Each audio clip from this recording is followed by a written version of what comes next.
Eto, yung kay Peter Cayetano naman ho, mga kababayan. Talagang ginigiit niya po na hindi dapat arestuhin at hindi dapat dalin sa ICC si Bato de la Rosa. Asan ba yun? Eto. Kung sasabihin na ng gobyerno, hindi, pag hinuli yan, pwede siya pumuntang korte. Kami mismo sa minority, at least ako, hamunin ko siya, pumasok ka. Ang hinihingi lang ni Senator Bato katiyakan na kung may warrant of arrest, makakapunta muna siya sa Philippine Court. Yung nangyayari ngayon na baka sandali, yung mga biktima, di ba, rekta din sila doon sa ICC. Kasi nga nung panahon ni dating Pangulong Duterte, wala silang mapapala. Kaya dumiretso doon sa ICC. Di ba? Ngayon, doon na sila nagkakaso. Dating Pangulong Duterte, Bato de la Rosa, si Bungo at yung iba pang mga pangalan. Paano yun? Di ba? Siyempre, ICC doon sila magpapaliwanag. Alan Peter Cayetano. Meron, baka wala na ICC. Tapos ang sabi ng DOJ, pwedeng voluntary siyang gano'n. So, sino sa inyo dito? Kung tingin nyo, bigla kayong arrested, bigla na lang kayo dadating sa Hague, nandito kayo sa Senate ngayon? Ang nagkulang, hindi si Senator Bato. I'm not saying tama ginagawa niya. Ang sinasabi ko, tayo, yung Philippine government at Senado, nagkukulang. I always put myself in the other person's shoes before I said kung tama at mali. Baka papasukin mo na lang. Total, wala pa namang warrant of arrest, di ba? Yun yung pinapaniwalaan. At sabi din ni Torion, mga kababayan, ano sabi ni Atty. Torion? Nambablap lang daw. Etong si Ombudsman Remulla. Yun yung sabi ni Torion, mga bossing. Nambablap lang daw etong si Remulla, Ombudsman. Di papasukin nyo na sa Senado. Hinahanap ng taong bayan. Kinakaltasan ng taong bayan, kinsenas katapusan para may mga ipasweldo po doon sa mga politiko. Tapos aabsenan tayo ng mag-iisang buwan na mga bossing. 26, 27 araw na yata . Di ba? Papasukin nyo na kung alam nyo at naniniwala kayo na walang warrant of arrest. Di ba? Hindi, gusto ni Peter Cayetano, dumaan muna daw Kung aarestuhin si Bato de la Rosa, dumaan na lang muna daw sa Korte Suprema o sa Korte ng Pilipinas. Biglang dumating pero yung mga biktima, rekta doon. Dito, mag-defend ng DND budget, biglang huliin, biglang daling sa Hague, wala kang kalaban-laban.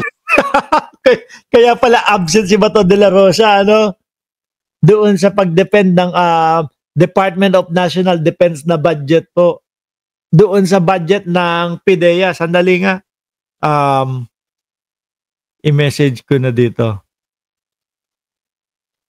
Nasaan? Sandali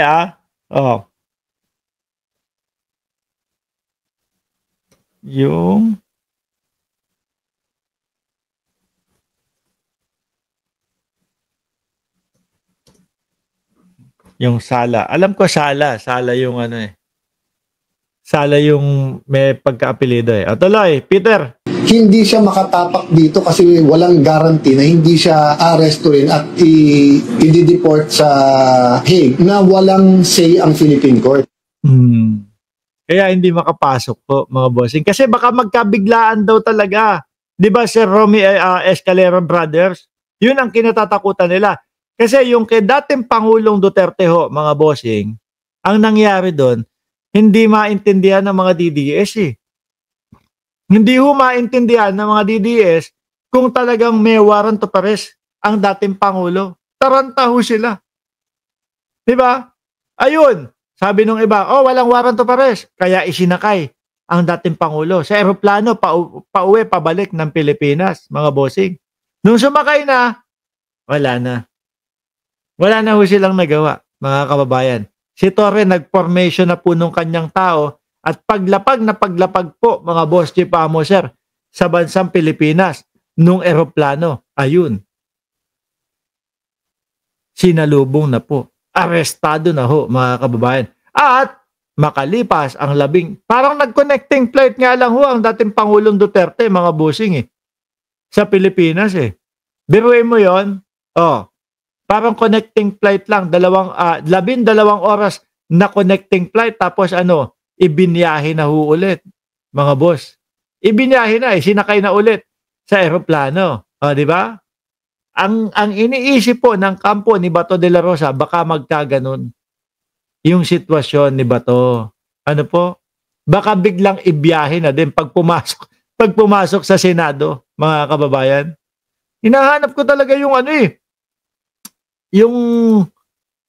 Yung mayor na ano eh. Topic natin eh. Nasaan ba kasi yung ano? Anyway, mga bossing, nasaan ba yun? Eto, yung kay Ted Pailo naman tayo. Hindi na yan na effect. Paliwanag po ni Atty. Torion, mga boss chief amo, sir. Dito po, no? Patungkol kay Senator Bato de la Rosa. Oh. Attorney, magandang umaga po. Hello, magandang umaga po, Sir Ted. Magandang umaga rin sa lahat ng mga nanonood at nakikinig Opo. ng yung popular na station.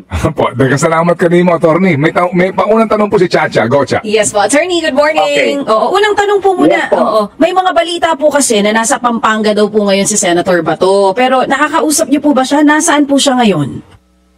Honestly, hindi ko siya nakakausap. Pero yung Naniniwala kayo dyan, kay attorney? Ganyan na ganyan din po ang style ni ano eh, ni Torion doon kay ano, kay Buloyski ho.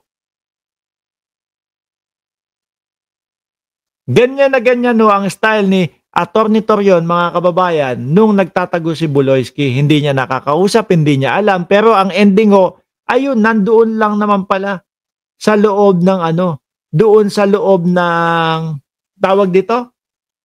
Sa loob po ng compound niya. Di ba? Tuloy natin. Hinahanap ko lang yung sa mayor, ha? misis niya, nakakausap ko palagi. I was with his wife noong Saturday. Saturday ba yun? O Sunday?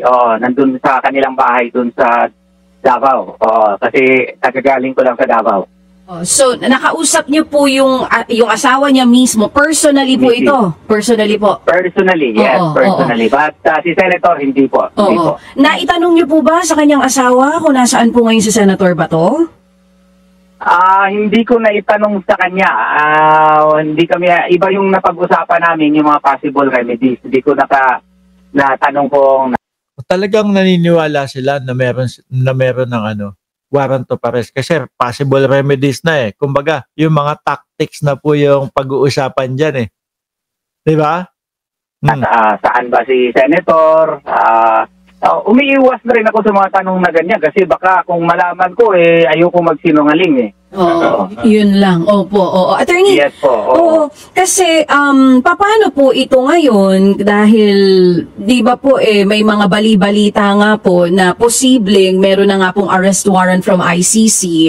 Merong interview last time si Ombudsman Boying Remulla. Inulit niya po ulit yun. Sinasabi niya po na talagang meron daw pong inisyu na arrest warrant. Though wala pang pinapakita na official copies.